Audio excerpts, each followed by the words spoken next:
Hello and welcome to the West Yorkshire Football Show. We're here to give instant match reaction to Liverpool 0, Leeds United 0. Leeds United's first away clean sheet of the season, another invaluable point on the board, which renders West Ham's point against Brighton null and void because we've got that 7-point gap. We're going to get into it all. Get your comments in, like the video, subscribe to the channel. I'm Stephen Brown. With me to discuss everything is Jason Booker. Jason, I mean, I've got to admit, on our show, I predicted a loss for Leeds, and I was kind of building myself up today I just didn't feel it. I just felt like we were basically in a situation where we had a couple of suspensions hanging over us, and does that impact how players play? You know, we've got a massive game in a few days against Man United. I felt like almost like this game was kind of, I don't know, I wouldn't have been surprised, you know, if we'd have lost 2 or 3-0, and I'd kind of resigned myself to it. I thought, right, I'm not going to get too emotional about it. I'm not going to get too upset about it because the big one is on Sunday. And look, if we've rested players to go at that, great. Instead, what we get, Jay, is a performance of great guts, determination, players coming in that haven't had many minutes who've really put in a shift tonight. Could have almost nicked it as well in the last kind of 15 minutes or so. But for me, just proud of the boys, proud of the performance, and it's invaluable, absolutely invaluable. But how are you feeling just a few minutes on from full time? Yeah, there's so much to love about it. Happy New Year to everybody as well, by the way. It's it don't feel like it's New Year's Day for some reason. No. Mate, yeah, I mean, in the run-up to the game, I think we both predicted defeats. I predicted a 2-1 defeat. You know, that's now 6 unbeaten for Leeds, which feels almost unbelievable for a team in and around where we've been in the division all season, where we expected to be. We go to Anfield, they've won 3 in a row since drawing against us. That's how close the 2 games came apart. And yet again, they find us a stiff opposition to overcome. And today was a very different game to the 3-3, equally as absorbing. I think certainly for Liverpool and Leeds fans, certainly for Leeds fans, I reckon that game was really entertaining to watch because it felt at any time like we could score. Even though we weren't creating loads going the other way, it felt like we were always in with an opportunity to get a chance, even away at Anfield. But the defensive resilience that we showed, the defensive performance that we showed today was honestly exceptional. And when we see the teams come out, I mean, for me, I said to you, looks like we've put us eggs in the Manchester United basket on Sunday. At home, at Ellen Road, against them, an opposition in which we would probably have more of an opportunity to pick up points. We've rested the players that we needed to rest, albeit maybe 1 or 2 more could have come out, but you can't replace too many. We take risks with the likes of Bornau, obviously massive risk really going in for his starting debut in that game. We'll come to him because he was brilliant. Ilya Gruev in a game like that, I think, is a massive risk. Mecha coming back from his injury straight into the starting lineup, I think, is a massive risk. James Justin coming into the side for one of his first starts for the club. I can't remember if it is his first start or not, but it's been limited. That's a massive risk. And they were exceptional. I mean, the defensive performance, honestly, you can hang it in the Louvre kind of one, right? It is one of them, like the organisation that it takes to be able to do that. You have a look at the marshalling that the defensive line and Ampadu especially are doing between them when they're out of possession. We've said this before, but we limit opposition to very, very few chances. We've got to Anfield today and we've limited them to next to nothing. They've had 1 or 2. They're going to have 1 or 2. But even then moments were more of us own making than it was of theirs. So, you know, I'm so proud of that performance today. And you're absolutely spot on. You started the show by saying, you know, it nullifies the point that West Ham got at home at Brighton. If you're liking game weeks, a point for West Ham at home at Brighton is nowhere near as good as a point away at Liverpool. So this is a huge, huge statement, I think. And 6 unbeaten. We go into Sunday still with this unbeaten record, still with this form. I'm giddy. Like I feel like it's Christmas this Sunday. I just don't. Anyway, we'll come to that. But yeah, mate, I'm absolutely buzzing with the result today. Absolutely buzzing with it. Yeah, absolutely. Thanks for your comments, Gav. MOT guys, indeed. Gruev to replace Ampadu with Tanaka coming in. Yeah, we will discuss that a little bit later. Our team costs less than Verts. Yeah, he had a bit of a shocker, didn't he, today? Johnny, what a result. Best we've defended all year. Happy New Year indeed. Yeah, I mean, it's just remarkable. I mean, you look at this one again, the 6 games, and to turn up now at Anfield, because I've got to admit, Liverpool at Anfield, it's one of those grounds. It's the team. It's Liverpool as an institution. They're a massive football club, and it feels like it can easily get away from you at Anfield. Like we've been there a couple of times. Last time we were in the Premier League, we'd been absolutely hammered. We were joking about the stream we did when we got humped there a couple of years back. And my fear is, could something like that happen again? But instead, it's kind of the opposite. We're resolute. We showed everything we never showed in the Premier League last time we were here. And it's just great to see. Starting with the team, then obviously this was what kind of caused eyebrows. We talked about, would he make changes? Would he not? Did he have one eye on Sunday? I don't think even the most kind of optimistic person in terms of how many changes he would make would have seen that today, though. Sebastian Bornau coming into the team, fitting in for that Joe Rodon role. James Justin coming in for Bogle. Gruev coming in, like you mentioned, Nemecha back up top. So you've got new players coming in. At that point, are you just thinking, well, let's see what these boys can do? And boy, did they deliver. Well, like I said, it did feel, when you saw the starting lineup, it felt like a bit of a free pass. But, and I am a bit smug with this, and I am a bit of a patronising wanker. Like, I can't lie. That is one of my negatives, but I'm going to say, like, those that were so critical of Daniel Farke early on this season, they must be a little bit embarrassed now, because we're seeing such tactically astute setups. Tactics are way more than the formation that you ask the players to play in and the players that the manager picks to carry out the roles. It's way more than that. And when you watch that defensive performance today, I mean, it is exceptional, because the gap between Liverpool and Leeds United in terms of the player quality is so vast that you need a structure and a style and a tactic to be able to do what we did today. And we didn't just play with a low block with no intention to try and score. No.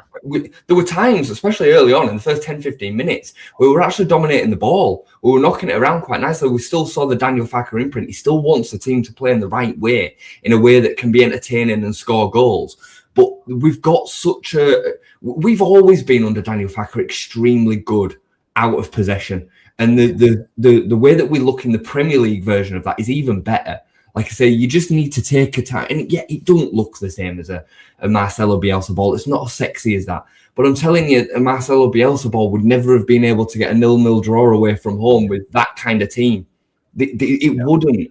Yeah. So, mate, it's exceptional. You're right. Like, you see these players come in, Bornau, Justin, Gruev, and the whether they are technically good enough or not is actually irrelevant when they're putting the bodies on the line in the way that they are, and they're sticking to a game plan in the way that they are.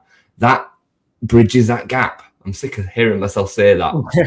But I say it a lot because it is the only thing that I can say to kind of explain what we're seeing week on week. And, these 6-game run that we've seen some of the best Premier League performances overall that we've seen in a long, long, long time. Certainly the best Premier League performances that we've seen in front of fans. Yeah. So, Agree completely. Let's have a look. Skip, I wanted to bring up your comment. Really important point, really good battling team performance. Thought Justin and Gruev kept Wirtz quiet indeed. And, when you mentioned about that technical level, because that's what I felt, you could really kind of see it in that game. I mean, they've had hundreds of millions of pounds spent on that squad. They've got, European Cup champions in that team, Premier League winners. They've spent over hundreds of millions in the summer, and that opening bit, like you say, we were dominating position, got into a couple of nice set piece positions as well, and then you could see their technical quality. I mean, I don't think Wirtz had a good game, but he's still able to jink away. He's still able to pass it round the corner, and Curtis Jones, technically very good. I mean, Ekitike is a nuisance. I mean, he's a really good player. So, they've got so many technicians that eventually it just kind of, they end up kind of dominating the ball. But like you say, we just it wasn't just like you say, right, we're just going to sit back and we're just going to, that's it.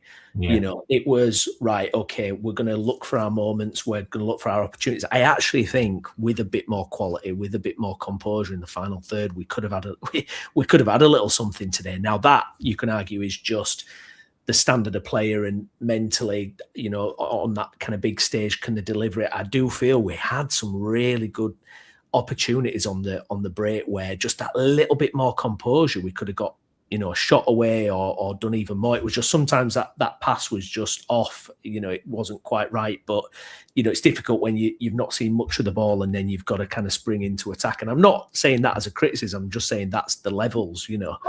And I think the fact that we were still a threat was really positive. 100%. And not only that, Brownie, I mean, we're half a yard, less than half a yard away from winning the game. Calvert-Lewin is a half a leg offside. You know, and there were other moments as well. There's a really, and it'll be missed by a lot, but there's a header that Yacobiol has in the first half that lands basically on the 6-yard line, and nobody's following it up, and he's going ballistic because he wins the first contact, and nobody's kind of there to stab it in. Yeah, you know, the game was really, in terms of attacking chances, was about half moments. They have the Ekatike one, which he heads backwards somehow and hits Perry on the head and goes the other way. Apart from that, they didn't have any glaring, like, obvious chances. Their chances were just as half as ours, really. Anton Stack has 2 swipes at one later on, hits the first one quite well on target, gets blocked, hits the second one, slices it. That was the kind of chances that were in this game. So I don't think either team really deserved to score. They had more of the possession and were creating more of the running, as you would expect at Anfield, and with a team the level of theirs. But apart from that, like, that was it. Like, I'm sorry, I just thought they looked completely out of ideas. They did. At the end, I mean, they just had no spark to them at all. Yeah, they did. It seemed like Ekatike was the only one, if anyone was going to do it, that was going to open that door. I mean, just a quick comment on Wirtz, Jay. I mean, you know, you talk about someone who's, you know, it's 120 odd million or something, and we just shut the door on him. You know, like someone commented earlier, you know, James Justin Gruet, you know, just superb jobs. You know, you're talking about, I mean, how much did James Justin cost? You know, how much did Ilya Gruev cost? You know, Sebastian Bornau, you know, you're talking, each of those players cost less than 10 million and they're doing a job on a player like that. It's tremendous.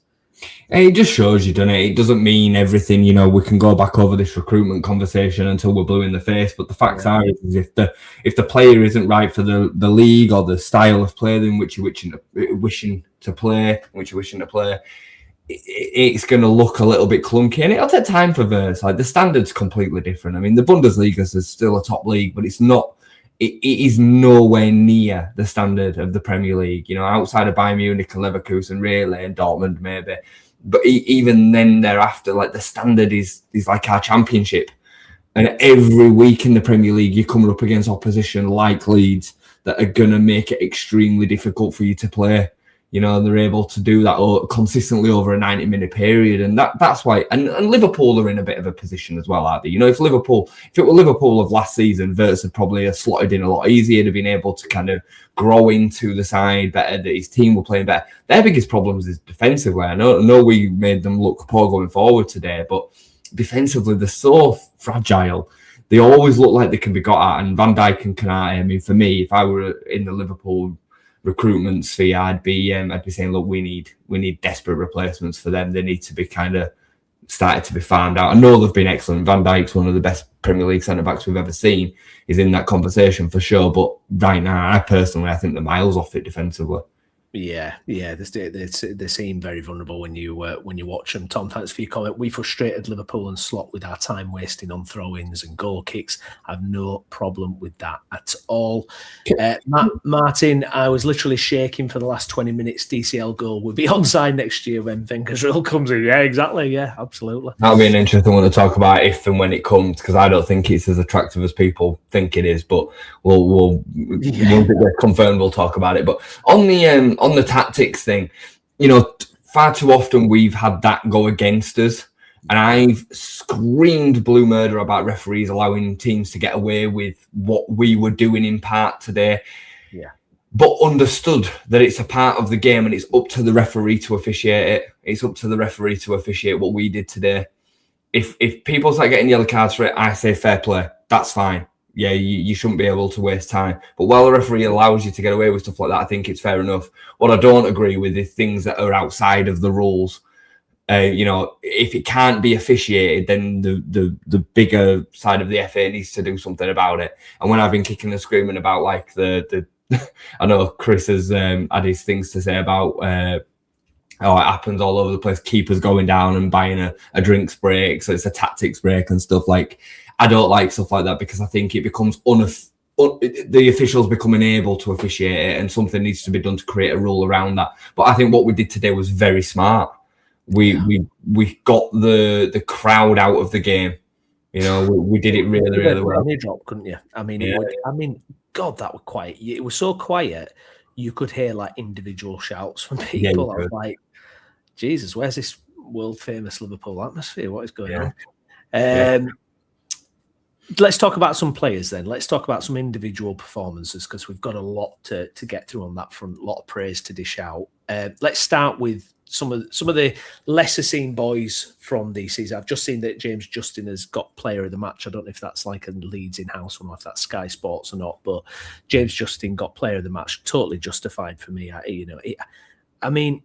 He was absolutely superb. And like you say, I think it might be his first start this season, and to come in at Anfield and perform like that and shut the door defensively. But also there's that really lovely moment in the first half, Jay, where he kind of brings the ball out of defence and he had that composure on the ball and then laid off a really smart pass.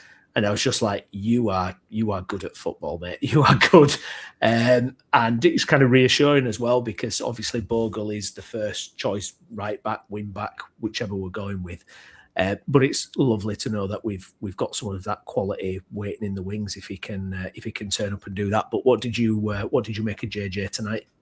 I thought it was brilliant. I thought they both won. I know you're going to nail them individually, but him and Bornau on that right side of defence, I thought were excellent. Everything that we've seen of James Justin really has been pretty positive. Bornau, I think, has had a couple of hairy moments. Certainly the Sheffield Wednesday game is what everybody harks back to, but Justin's always looked pretty dependable. Is probably the right word to put on it.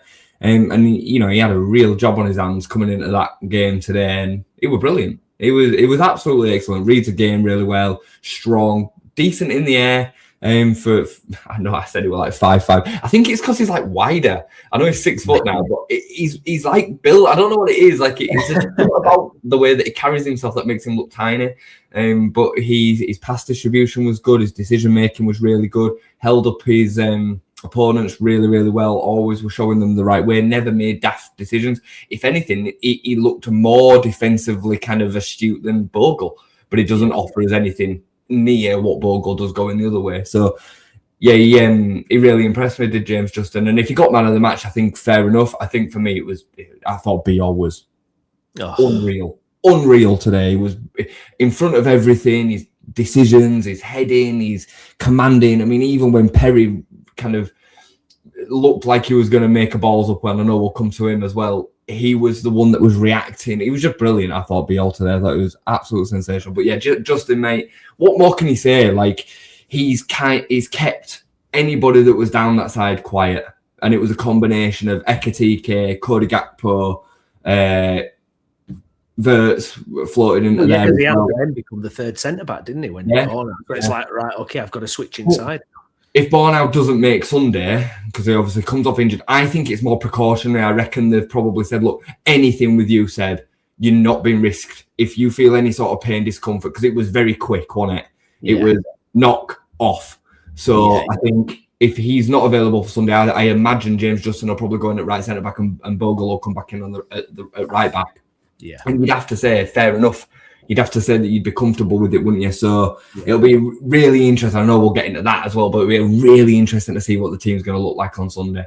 Yeah, 100%. Let's expand a little bit on Bornau then. And he's someone who I think kind of a bit of a weird kind of typical kind of social media thing where it was like I saw him like getting slated, and it's Like, we've not even seen him play apart from, like you say, that Sheffield Wednesday game. And Farker is really good, I think, at kind of making the group feel inclusive. And I think that helps in why you get these performances from players that aren't playing much. And it was kind of written off, I think. It was, I've even heard people say, oh, well, we might get rid of him in January and all this kind of thing. For me, he's come in and done a superb job. He didn't look out of place for me. I thought he slotted in there perfect. Yeah, he's not Joe Rodon, but I thought, he's a physical guy, comfortable on the ball, positionally aware, didn't give anything away stupidly, no leaks. For me, I thought it was absolutely top quality, and I'm happy as part of our squad. The concern obviously is, like you say, it might just be precautionary, hopefully it is. But if it is something a little bit worse than that, obviously he's got that vulnerability there. But for me, having someone, I like the idea of when you're in the Premier League, you've got a player like that who isn't going to get in the first team, but can come in and do a job to a high level. I think you need that. That's what we absolutely, by the way, the last time we were in the Premier League, we had nothing like that. Wow. We had nothing like that. Well, you were relying on Charlie Cresswell. And I know people will now say, oh, well, Charlie Cresswell's developed on and he's doing well in Liga. And yeah, but he weren't good enough. And he weren't good enough back then. He weren't. So you're right, you're spot on. I'll be honest with you, Brown. I think you're not inadvertently not giving him enough credit. I thought he was excellent tonight. Yeah, I thought he was absolutely excellent. I mean, considering the fact of how little game time he's had, I don't think we looked like we missed Joe Rodon at all defensively. And Joe Rodon's been my player of the season so far. I think he's literally been our best player. But we didn't miss him at all defensively. Yeah. The one point where I felt a bit uncomfortable with Bonner was when he was in possession. He didn't look as comfortable distributing the ball. He didn't look as comfortable shielding players off and keeping possession of the ball, which Joe Rodon's so good at doing. And he's been really good at doing this season. So that was the only, and I'm not even going to say it was a criticism. It's just a negative of maybe where he's at with his game time at the minute. Defensively, I thought he was absolutely sensational. Read the game perfectly, was constantly in the right places, was really good in the air, looked strong and physical presence, didn't give away anything, he didn't give them a sniff.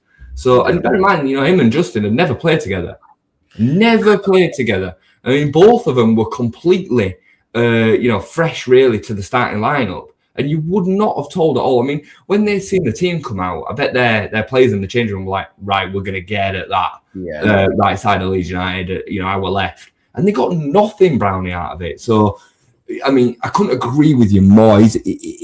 Again, recruitment has been battered, and it's fair that it's been criticised to a point. But we're now seeing we're seeing the reason why the club thought some of these signings made sense. Yeah. Aren't we? And that squad today that we have put together has been able to produce a point away at Anfield with some of his best players missing. Yeah. I mean, that just really sums it up nicely.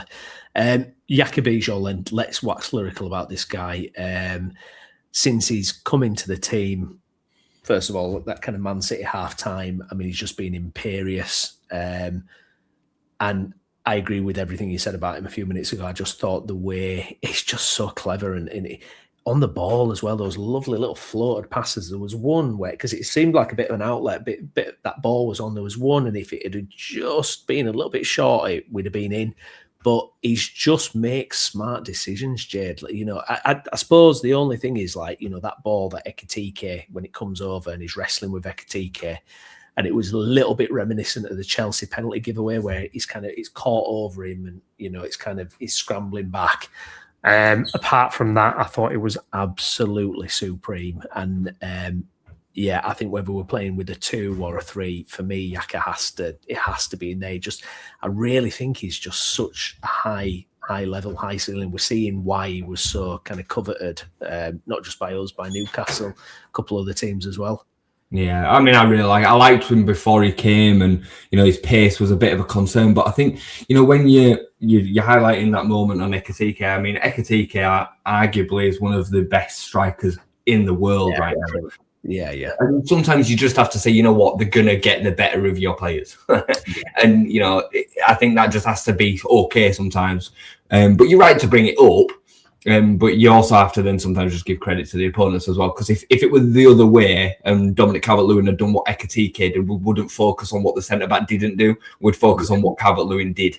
So I think sometimes you have to do that as well for the opposition. But today I just thought it was an absolute brick wall. And you're right, since he's come into the side in this back three, I mean, without a doubt, he's probably the best of the three in a back three. Now, whether he's the best of the three in a back two is a different question, and we'll no doubt at some point find that out. We have seen him at right centre back just at the weekend, when Rodon comes off, and he looked very, very good. I think he looked uncomfortable when he first came in the team because, one, we weren't in great form and we weren't playing well. Two, it was playing on the left side of the two, and I think he looked really uncomfortable with that because he likes to do quite a bit of ball carrying, but when he's then expected to distribute it on his weaker side, he's not as comfortable doing that. It makes a lot of sense. But I think the biggest part is that we were just out of form at the time. We weren't in a good place, and now we are. But in a back three, he's just sensational, mate. He reads everything so well as that centre back. And he's brilliant in the air. We have three really good centre-backs in the air. Pascal's very good in the air as well. But Biol's just different gravy in the air. I really like him. Really, really like him. Yeah, me too. Tom here, Bijol, not the quickest, but he has a good footballing brain, very intelligent. I just want to leave this on skip because this can be a point. I don't know if you feel the same, but it seems like fans still don't rate Perry and they're just waiting for him to make a big error to slate him. Personally, I think he's playing better lately. Yeah, I think with Perry, I've said all along, I think you've got to give, keeper in a new team in the best league in the world a lot of rope. I think we've seen how he's improved, how he's an upgrade on what we've had previously. There were a couple of moments in the game today that frustrated me, and I think you hit the nail on the head when you talked about his positional sense. The bit where the ball comes over, and I mean, it was clear, I think, to every man and his dog that Biol's miles ahead of the centre forward, and all he's got to do is head it back to his keeper. Perry runs out to the edge of the box, so Bijol, sharp as a flash, knows if he heads it back, it's going to be one of them situations where the keeper handles it outside the box or he clatters the striker, and so Bijol managed to hook it away. Brilliant from Bijol and bailed Perry out. And there was a moment before, I don't know if it was first or second half, where a ball kind of gets whipped in, it's kind of bouncing about a bit, and I was kind of screaming at Perry to just come and get it, just move forward and grab the ball, and just. So yeah, that's where I am with Perry. I think he has some fantastic attributes. I think he's contributed massively to this upturn in form, etc., etc. But yeah, a couple of things that I was kind of a bit concerned with that I saw. But look, he'll get there, I'm sure. There were one in the first half as well, and it ended up being probably one of their biggest chances of the game, where he just spills a ball for no good reason. I think it was Frimpong hit a shot, and it kind of should have just been a simple gather, and then he spilt it, and then it went right out into the 6-yard box. I agree with Skip nearly all the time, and I always kind of go on this side of the conversation with regards to the way that fans online especially react to things. Yeah. I, however, have got concerns that are growing week on week with Perry. And listen, the goalkeeper position is without a doubt the most difficult position for anybody to play on the pitch. And you won't convince me of anything otherwise. I've never been a goalkeeper, but my son is. I know what it's like. And the fact is whenever you make a mistake as a goalkeeper, it usually leads to a goal. It's unforgiving. So it is a really difficult position. He's in a new country. He's got to, establish himself. I get all that. And I'm fully behind him. However, there is some really glaring issues with Perry that he you see, I've got no problem with his distribution.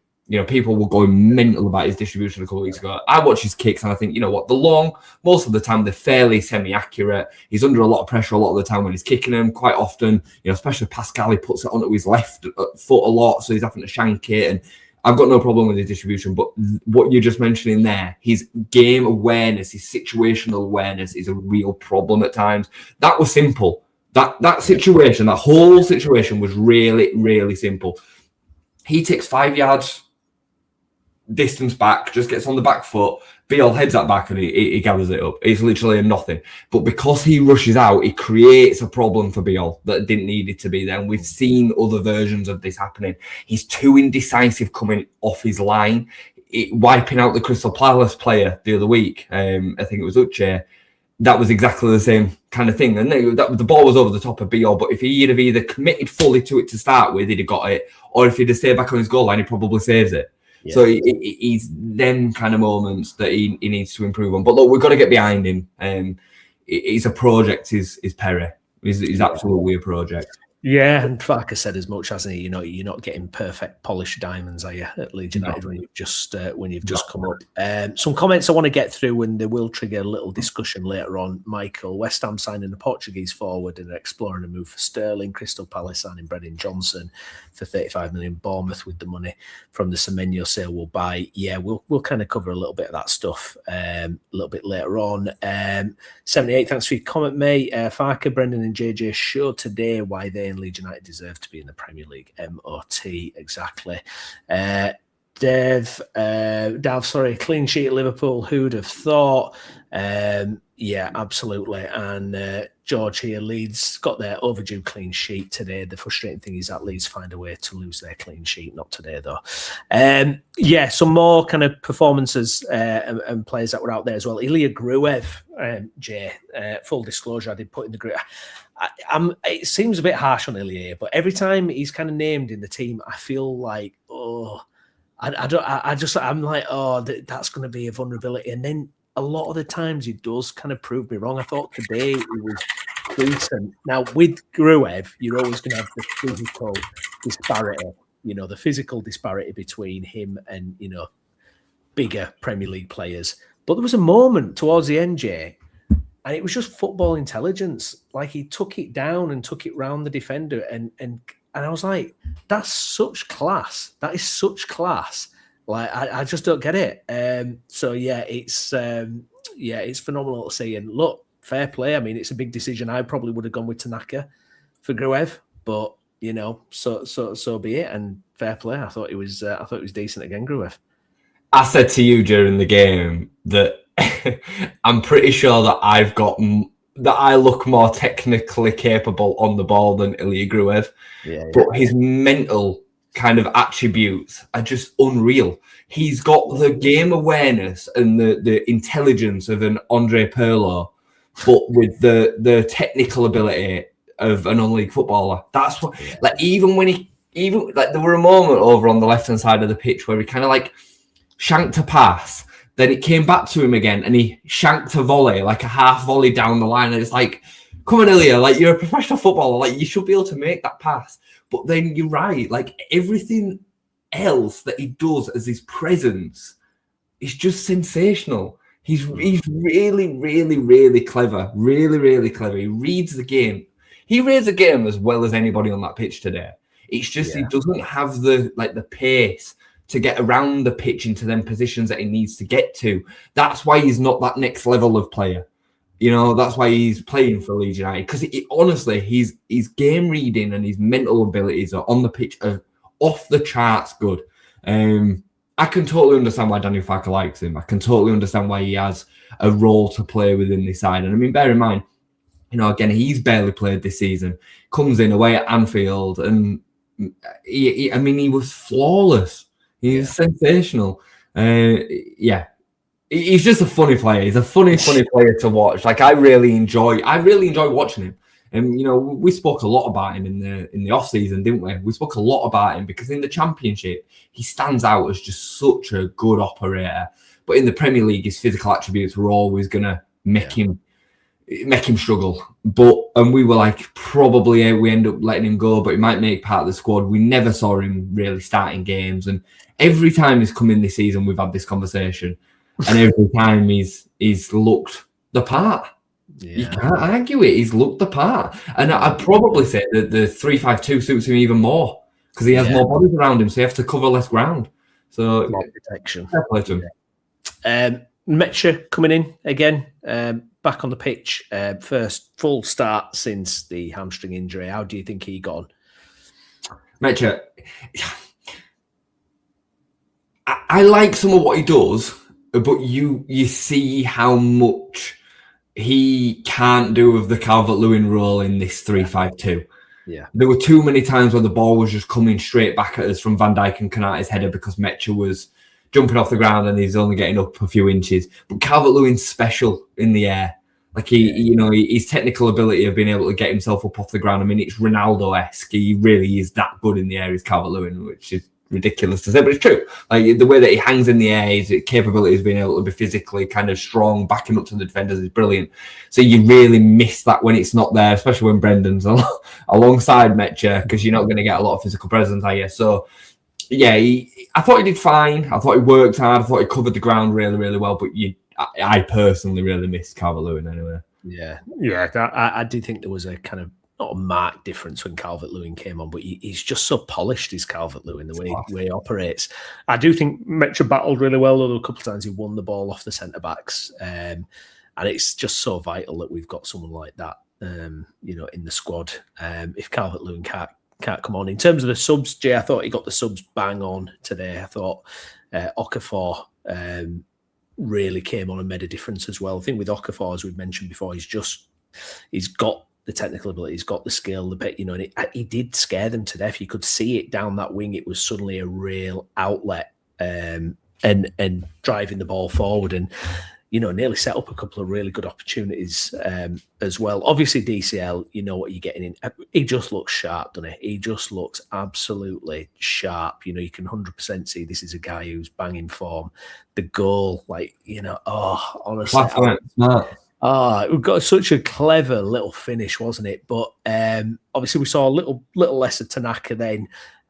We also got to see a bit of Jadon Bogle as well. But how do you think Farke did with the subs? I thought it was kind of the right time to kind of change that dynamic up top.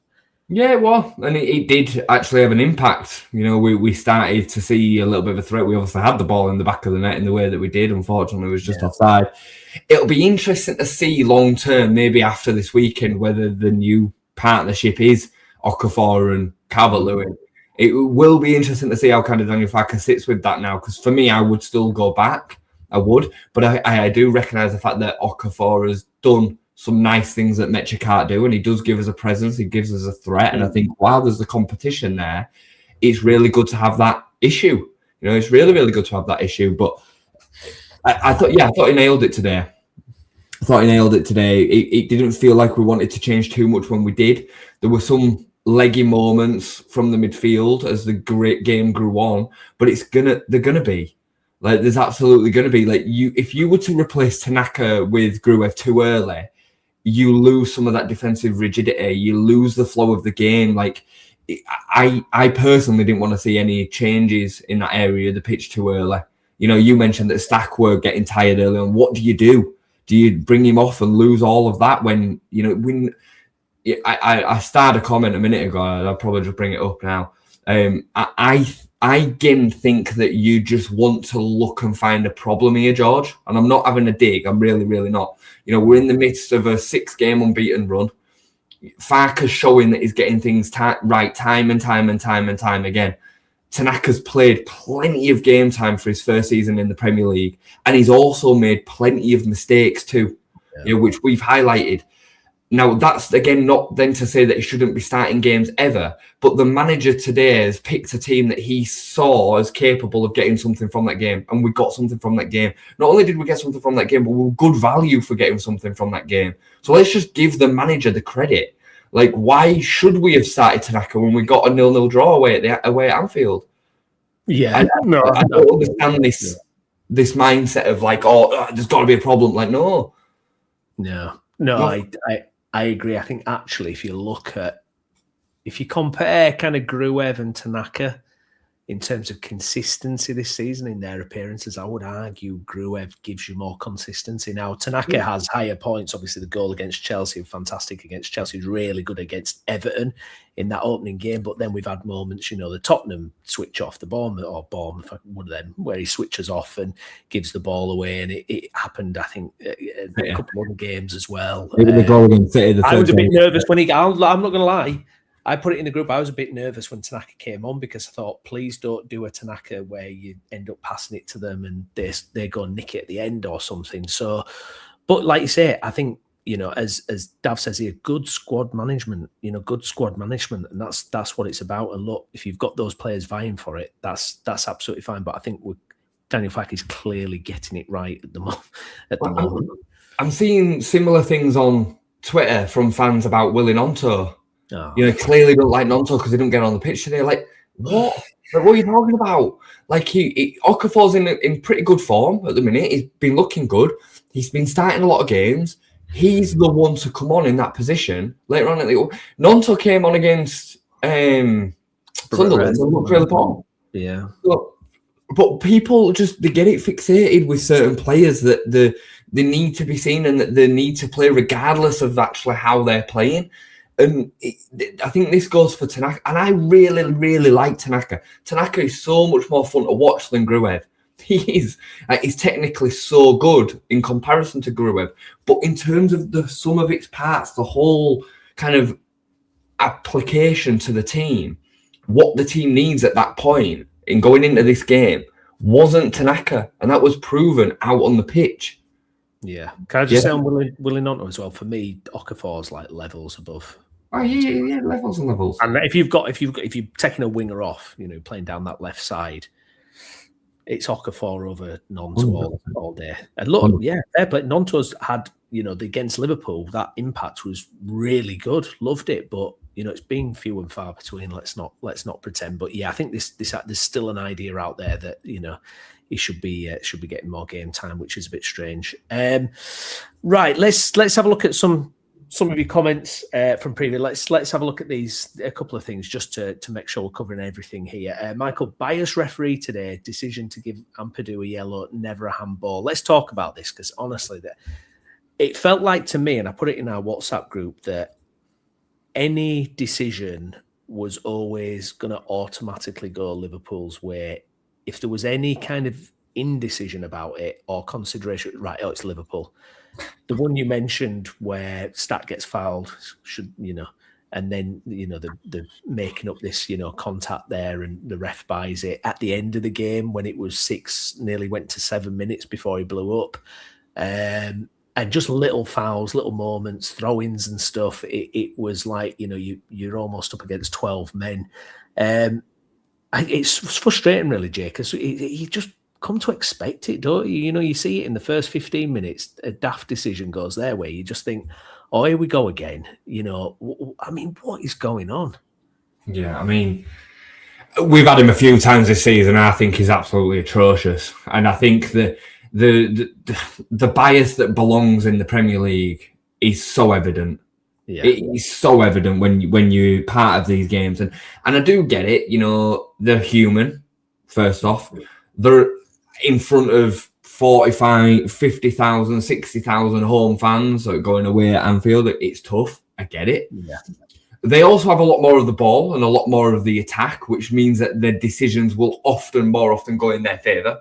Yeah, and it'll feel like that to an away fan. So I get all of these things, but there's so many glaringly obvious decisions that are just, I'm going to say corrupt, but I don't think it's as far as that. I don't think what I saw today was corruption, but it feels like that. It feels like it's cheating. The double decision on Anton Stack today is just as an example. That was the worst one of the lot for me because he gets fouled first off. He then gets fouled again. The ball then breaks for Liverpool because of the second foul. And the referee decides to take that moment to stop the play and bring it back for a head knock that wasn't a foul. He kind of like negated the two fouls because there was a Liverpool head injury. He negated the two Leeds fouls. It was just bizarre. We should have had a free kick right on the edge of the Liverpool box. And because there's a head injury, we didn't get it. That's how it felt. And it was just bizarre. The yellow card to Ampadu, and that didn't really impact today's game so much, but it massively impacts Sunday. And I know we're going to get to talking about it before we finish, who's going to play there and whatnot. But he clearly leans out and it hits him on the shirt line, which is not handball. So the referee's not sure. Now, I've heard contrasting reports that he then books him for kicking the ball away, but he thinks he's within play because he's not handled the ball. Yeah, if you're going to book a player for something like that, you have got to be 100% sure. Yeah. 100, but he's not. He can't be because it's not on ball. So it's just... It's like I couldn't wait to give it. We're in position for Liverpool. There were back-to-back corners not long after that that both came off Liverpool players. They should have both been goal kicks and he gave corners. I mean, the second one is honestly awful. It goes overboard now, hits Ekatike and goes out. It's hard. It's really, really, really hard to kind of work around.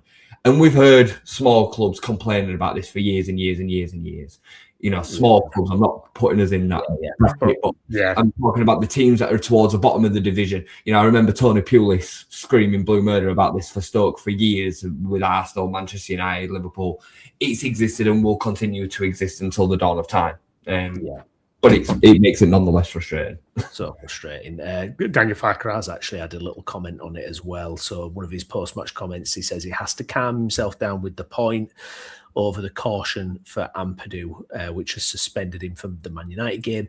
It was never a yellow card. Several situations I'm struggling to accept today. He's our key player. So Farker obviously not happy that Ampadu is a massive miss. Suspended based on a situation where you can't be sure that was handball. Absolutely ridiculous. Absolutely ridiculous. Right, let's have a look here. At some of your other comments as well. Michael, at least Bogle and Goodmanson, 4 yellow cards are now null and void. Pity about Ampadu, who now misses the Man United game. And you can't appeal a yellow card. No, you can't. The big team thing is fear, not corruption. They're terrified of getting it wrong and a big team losing out on match of the day. I actually think that's a great point. I think he's probably spot on.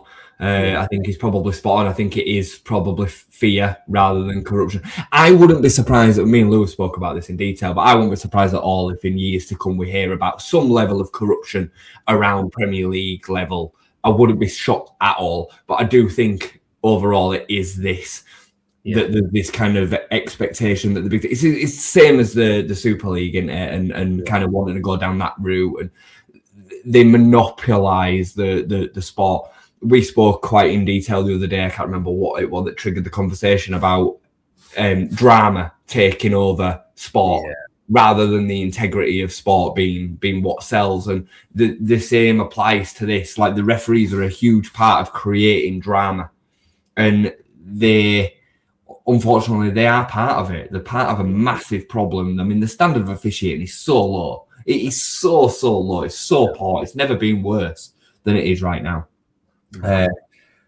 But yeah, it's a bigger problem than we can probably talk about tonight. So yeah, indeed. Right, just a few bits and bats. I know there's some Farker comments in. We will get to them. There was a question asked earlier by Tom. We do want to come with it because it leads on nicely from where we're at. What positions would you hopefully strengthen in this window? Well, now, Jay, we've had a good look at some more members of the squad. Is there anywhere in particular that's screaming out to you that you would like to see us do, and how realistic is it going to be? Well, I was really surprised to see the message from Daniel Farker. I think it was earlier today or yesterday with regards to outgoings, and that nobody in and around the first team squad that's played a significant part will be leaving. He was pretty definitive on that. Now, things can change, and big offers could come in, and we might see somebody go. But that then kind of, for me, rules out the likelihood of Willie Gnonto leaving, Joel Perreault leaving. Ilya Gruev, we've seen tonight. These kind of bit part on the fringe players. Yeah. And I don't see too much happening in the way of incomings unless some of them leave, because he likes a smaller squad. We're towards the capacity of the registration anyway, so we're going to have to see some leave to then get somebody. But then his comments prior to that were that we won't see any incomings before the Derby game. Yeah. But him saying that basically says that we're going to see some incomings. So it's a tricky one. It's a really, really tricky one, because you're at this fine balance, because the squad's in a great place at the minute, but obviously we're always going to need developments. This squad will always be able to be strengthened, always.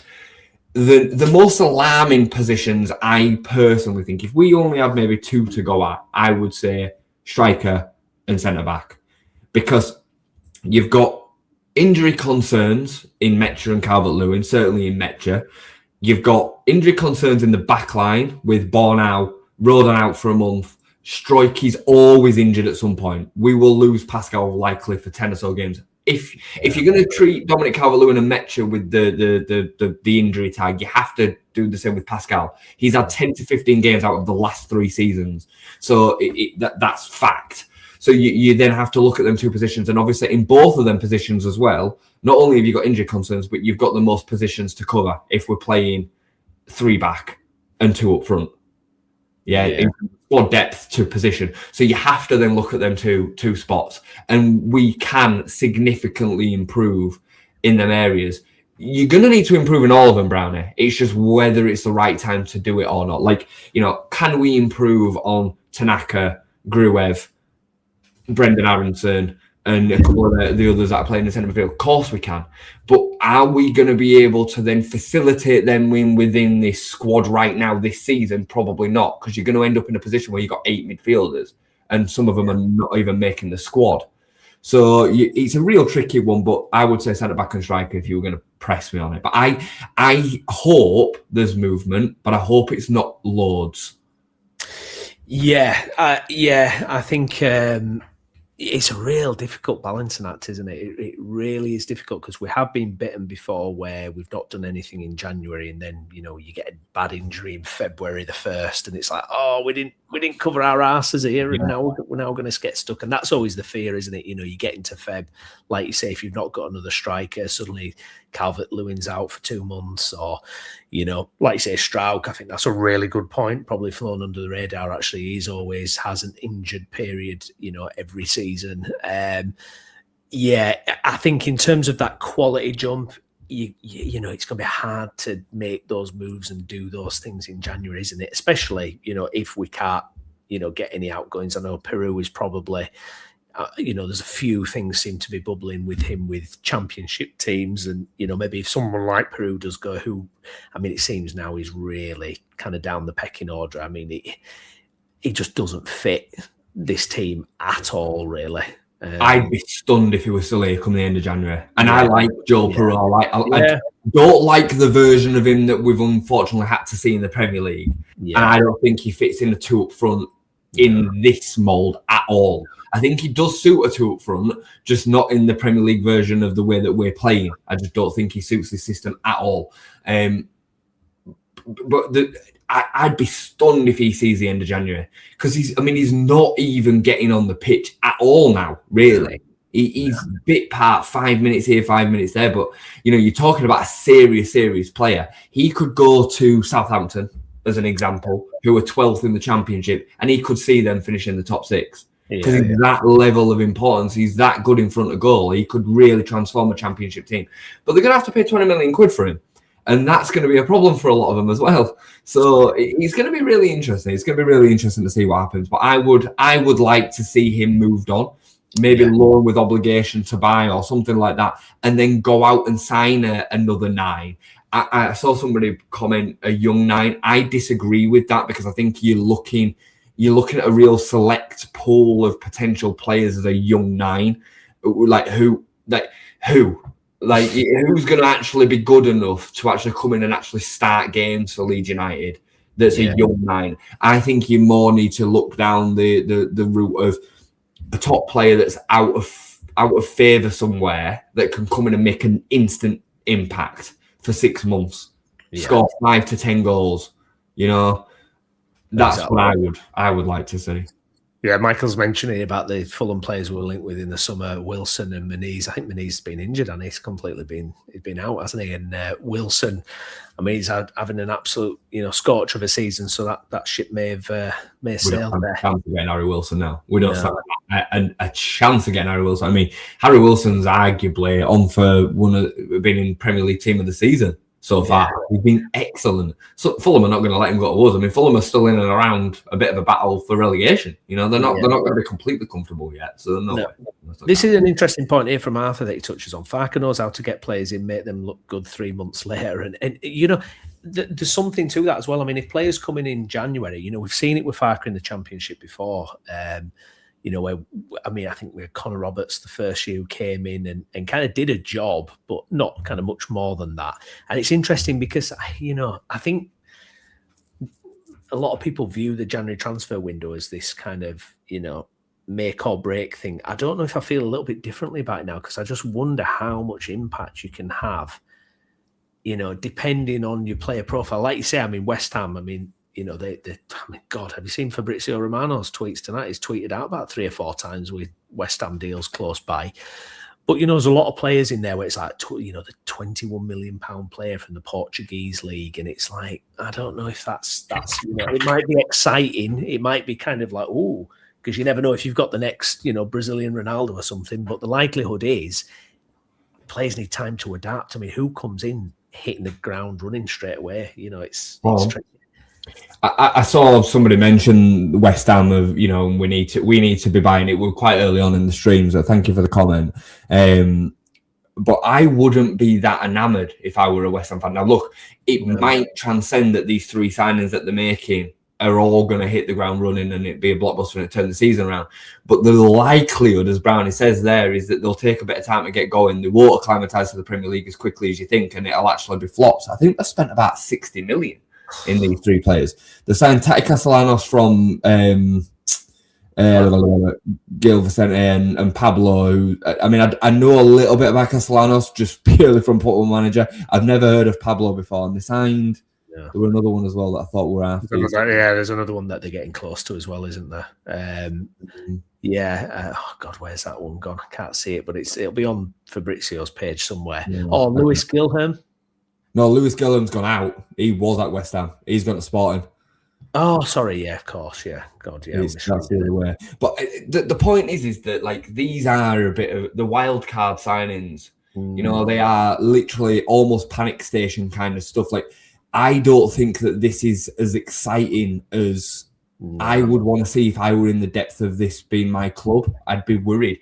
It reminds me of us signing Jorginho Rutter out of nowhere for massive money and him barely playing and not being ready. That's what it reminds me of. Now, for every Carlos Tevez and Javier Mascherano, when they saved them, there's going to be another 10 to 20 to 30 Jorginho Rutters that are not ready, that won't save the team, that'll put them actually in more danger and more problems. So I'm not even going to concern myself with it. It's a bad situation, though, as well, isn't it, that you're walking into there? I mean, They have a distinct lack of leaders in that West Ham team. For me, look, I could be completely wrong. It just feels like the wrong type of profile, really. 100%.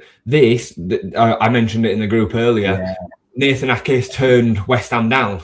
Now, if Nathan Ake is available and he's turning down West Ham, maybe there's an opportunity for Leeds to go in there, because maybe he don't want to move to London.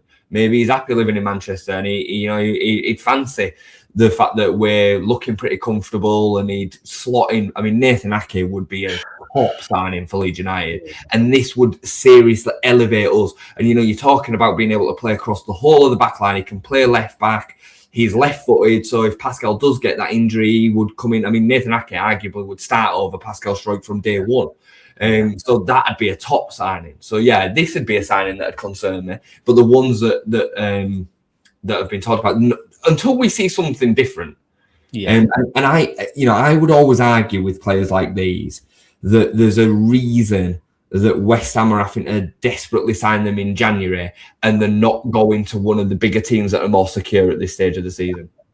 Yeah, absolutely. Yeah, absolutely.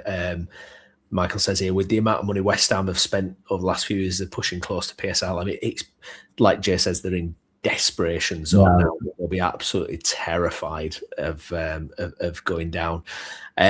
And it'll be massively interesting. Just having a look if we've got any further Farker comments. Let's have a look here. 78. Peru could go to a European or Championship club and deliver promotions titles. So hopefully bids come in. Love the player, but he's not what we need. No, definitely not. I don't think he's the way the Premier League is now physically, I don't see how he fits in really. Let's have a look then. So Farker, he says there's a few players off with cramp. Longstaff is back in training, however. So some late decisions for Sunday.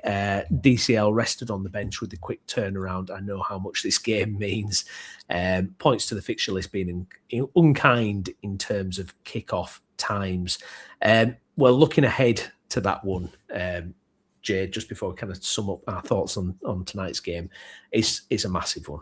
Sunday. I don't know if you saw them against Wolves. I was kind of flicking between. Well, I watched the West Ham Brighton game and then caught about the last, I think, 15 minutes or so of the Man United Wolves game. And Man United were absolutely atrocious. I mean, Wolves were knocking it round them. It was just embarrassing. It was absolutely embarrassing. You're looking at it going, okay, if like we don't have 7 injuries and 7 suspensions against Liverpool, this represents an unbelievable chance to get one over them. And it absolutely feels like whether they've got extra 2 days rest or whatever, just looking at where those two teams are. I mean, I don't know how they're so high up in the league, to be honest, but God, they were awful, Jay. They were awful. They're there to be beaten, mate, and I think it's part of the reason why I'm so excited for it. Because I genuinely think that we can go. I mean, we're favourites. We're actually favourites going into. We're favourites with the bookies going into the game. Wow, which must be the first time since 2002, something like that, 2001. Nice. Even if we were then, I mean, they were better. So, yeah, this is a massive, massive opportunity. I mean, above anything else, it's a massive opportunity to get 3 points. That's another thing that we need to not forget. And it'd take us to 7 unbeaten, and it'd be some run, and then we go into Newcastle on Wednesday. You know what I mean? Like, these games are thick and fast right now. And I'd argue again, looking at where we can pick up potential points, Manchester United at home right now is a far better opportunity than Newcastle away. So this is a massive game from a points perspective. It's an even bigger game because of what it matters. And I've been really open with how much it matters to me this week. It really, really does. Like, and I know that will be the case for most of the fan base as well. Like, there'll be some coy that'll be like, oh, I don't really care. No, we care. Like, and we do want to win this game. And the gap has never felt, or for a long time, has never felt as close as it does right now. Absolutely. Now, is it harder without Joe Rodon and Ethan Ampadu? Yes. Yeah. But at any given stage of the season, you're going to probably have players missing from your starting lineup. Yeah, Bruno Fernandes might be out of the for them, as an example. They will have issues as well, you know, and it's the Christmas period. Like, there's been a lot of games, there's injuries, there's fatigue, there's bookings, blah, blah, blah, the rest of it. We've lost probably as most important 2. That is the biggest kicker, because them 2 are so important, the linchpins of this side. But hopefully we can just see this through. We've seen tonight that the rotation can come in and make that gap up. That, you know, James Justin as a drop off from Jordan Bogle as an example, we'd have all thought that would have been massive. It wasn't. Born out from Rodon, would have thought that would have been seismic. It wasn't. You know, so hopefully with the returning likes of Jaden Bogle, Dominic Calvert-Lewin coming back in the side, Okafor coming back into the side. Hopefully, we can do the business and get the 3 points there. I'm really, really, really looking forward to it. I can't lie. Again, if I was offered a point, I'd probably take it. If I was trying to remove the emotion of wanting to win this game out of it, because I recognise the fact that there should still be a discrepancy between the 2 teams, and getting a point here wouldn't be the end of the world. It really wouldn't. So, looking forward to it. Yeah, me too. I guess the Ampadu-shaped hole, though, I mean, what we're going to do with that? What are we actually going to do with that? Because we don't have another... I mean, like, Gruev physically is nowhere near Ampadu. Stack, not as aggressive, I would say, as Ampadu. You know, how are you going to replicate that tenacity? Because you look at, like, the Chelsea performance, for example. I feel like if we have that kind of attitude about us, I think we beat them. I think we absolutely beat them. But you take Ampadu out of that team. When Ampadu's like that, I think he's even more key than Rodon, because you know, you can replicate, you know, like we've seen with Bornau coming in tonight, you can do the defensive job. But Ampadu, I'm just worried about if you don't have someone who's snapping into those tackles in the middle of the park and really, you know, playing with that fire, what's going to happen there? He's going to be an absolute seismic miss, mate. He really is. He's so important. He plays well. We tend to play well. He's key. He's key. He's a leader. He's the only out-and-out leader. There is some other leaders in this team, but he is the leader of men. He's he carries the team on his back a lot of the time. He's sensational. He's brilliant. And he's stepped up to Premier League like a duck to water overall. You know, we've had his concerns with his away performances at times, but that goes for the team as well. He's going to be a massive miss. I mean, I saw somebody mention a minute ago about Longstaff coming in there. I don't see that, not with the amount of time out that he's had. No. I think it will be one of either Tanaka or Gruev. I personally, what I think will end up happening, I think he'll end up playing Stack there. He'll play Stack as the 6. He'll play Tanaka as the other midfielder, and Brendan will play as the other 3. I think it'll be them 3. And then I think you'll see Okafor restored with Calvert-Lewin, and it'll be back to the more because it was 5-4-1 today as well, wasn't it? Yeah. It wasn't 3-5-2, it was 5-4-1. Yeah. I didn't think it was going to be that when I saw the lineups. I thought, it'll just be the 3-5-2 and Brendan will play right up alongside. And he was the one that was getting closest to Mecha. But when we were out of possession, it were a 5 and then a 4. Very, very clearly. I think it'll be just back to 3-5-2. I think Justin will come in and play right centre back if Bornau's not fit. If Bornau's fit, I think he'll play, and I think he should. If I'm honest, he's earned it today. But yeah, it's going to be a miss, mate. It's going to be. If I was confident before, I'm less confident now. That's all I can say, because that is such a miss. I'd rather a Jayden Bogle got suspended. I'd rather anybody else got suspended. If I'm honest, other than I think you're right about how excited we are about this game, because I think definitely what's driving that is the fact that it's never felt closer between the two clubs for a couple of decades. I think that it feels like, God, this is the opportunity to actually get a win here against this lot, like I've not known for years and years and years. It feels like if we can produce one of those special Elland Road atmospheres where it's just like a bear pit and we're on top of them and we're getting at them and the players go out and play aggressively. And I just feel like, you know, we can do it. And look, you know, if we, I mean, this run, by the way, because we're obviously West Ham, they're supposedly are on their easy games. Well, they've already lost one and they've dropped points at home against Brighton.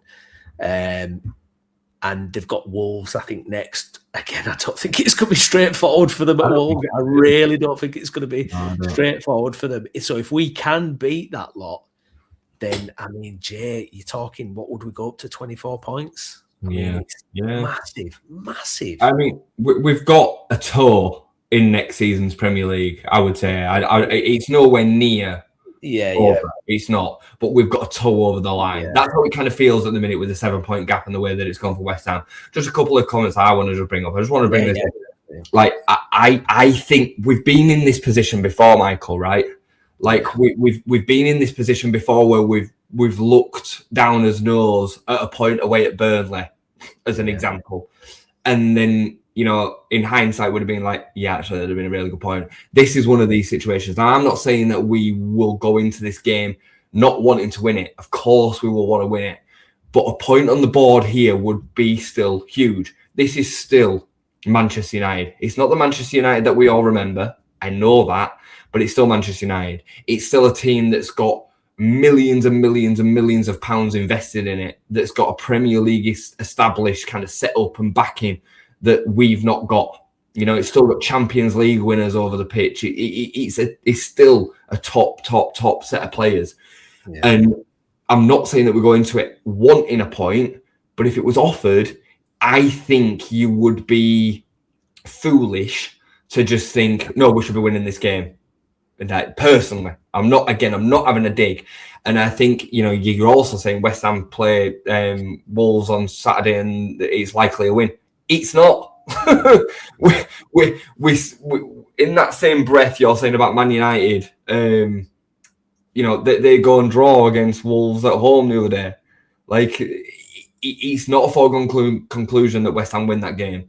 West Ham are in a real hole at the minute. So personally, I just think you have to take the whole landscape of the game You really do. You know, come the end of the season, a point at home to Manchester United would be seen, I think, as a pretty decent point. I want to win the game. I do really want to make that clear. Ryan says we're a toenail. Yeah.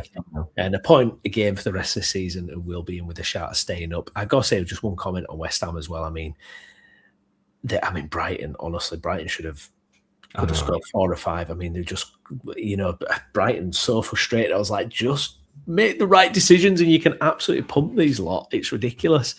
Just to bring this up as well, Xavier, I've seen a couple of your comments.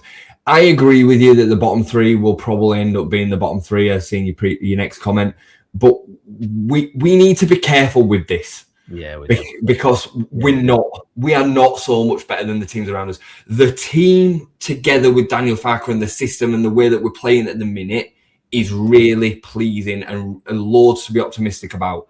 But we are still one of the worst 5 teams in this division this season. We are. Well, when we beat Nottingham Forest in the relegation season at home under Garcia, we were 13th after that game. Yeah, 13th, and we still went down. Absolutely tanked it. So yeah, you're right. Should we have a look at the league table? Let's have a look. Let's get that comment out of the way. Let me hide that. Here we go. So you got Leeds United in 16th there. Forest are suddenly dropping points, dropping games. Fans not happy with Dyche. I saw a lot of negative comments about Dyche from Forest fans after their loss against Everton the other night. West Ham, I mean, that's just great reading. 7 points, Jay, 7 points. And this was the games, like I mentioned, where if they were going to, bridge that gap, it felt like they could potentially do it during this run of games. But we've just gone away to Anfield and we've dug out a point and we've kept that 7-point lead. Psychologically, Jay, it just feels massive.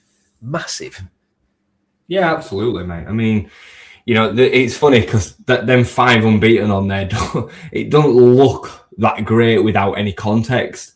But you have to remember the fact that we've arrested this away form issue. We've gone to Brentford, we've gone to Sunderland, and we've gone to Liverpool and been undefeated in all 3 of them. That's massive. And then the other draw within there was Liverpool again at home. Yeah. The 5th of that sequence. So, when you apply context to that and with an unreal 4-1 win at home against Crystal Palace in the middle of that. So, it's top form. And, I mean, if you'd have said to me that we'd be 7 points clear of the bottom 3 come the 1st of January, I'd have bitten your hands off. I'd have absolutely bitten your hand. This is as good as we could have ever wished to have seen the 1st of January as a league table. It really is. And the fact that Forest and West Ham, given managerial changes and all the investment that both of them teams have got, still find themselves in this situation is unreal. I mean, Nottingham Forest have scored 18 goals. Look at the attacking quality that they've got in comparison to us. They've got the second worst amount of goals in the whole division. It's crazy. Well, it's funny as well because obviously, earlier in the season, obviously rumblings about Farke and everything like that, and people, Nuno and Dyche. But, someone like Dyche, just got a pattern of the other night, Forest are just, all they're doing is hitting crosses and it's just getting headed away. No other ideas, no creativity, no thoughts. And you're like you say, look at the attacking talent you've got and you've not even been able to score a goal. So it's not plain sailing. There's not quick fixes. There's not a magic wand that someone can wave. It feels like at this stage, Jay, the club made the right decision. We've stuck with Farke. We've seen through the kind of rocky seas of earlier this season, and particularly that I think it was a 6 or 7, game without a running game streak without a win, and now we're on the other side of it. It'd just be perfect to get that win on Sunday. Wouldn't that just be like chef's kiss on this run of form at the minute? And then Newcastle away, look, they're a good team. That's going to be really hard at St James's. But if we could just get that win on Sunday, it would really just bookend this run of form. All Premier League games are hard, mate, aren't they? You don't go into any game thinking that it's easy. But, are we even surprised, me and you, when I say this about the fact that Daniel Farke's getting it together? I'm not. We've seen this in season 1. We started the season pretty averagely. We got it together. We saw it in season 2. We're seeing it in season 3. And you know, the season as it goes, the performances, the quality is just improving week on week on week. He improves players. We're seeing that week on week on week. And I am so glad that we stuck with him. So glad that we stuck with him. And anybody that was a doubter now has to firmly climb down. Daniel Farke is every bit a Premier League manager. He is. Like, regardless of how the season goes, you've seen enough. Half a season is more than enough to base an opinion on. And, you know, right now we're actually we're not just competing in the way that we were doing in the opening 6 or 7 games. Yeah. We're always looking like a real threat. We're 6 unbeaten. Teams don't go 6 unbeaten in the Premier League very often. And a lot of them have been away. They're four of them games have been away from home as well. Yeah. With two home wins involved. So is that right? Or three away. 3 away, 3 at home. 3 away, 3 at home, because we're Liverpool draw at home as well. It's top. It's top. If we could, I mean, again, just to finish, we deserve to beat Sunderland and Brentford as well, by the way. Yeah, we did. We did. Yeah, we absolutely did. Good stuff. Right. Well, me and Jay will sign off. We will be back post Man United at some point to give our thoughts on that. But a brilliant night for Leeds United tonight. I think a result and a performance we can all be proud of, and just enjoy it. We've just got to enjoy it. Life in the Premier League, not all bad, eh? We will be back. If you've not done already, please like the video, subscribe to the channel, and get your comments in on what we've said as well. I've been Stephen Brown. With me, joining me as ever, has been Mr. Jason Booker. Thank you, Jason. Thank you, mate. And we will see you again next time. Thanks for watching. Bye-bye.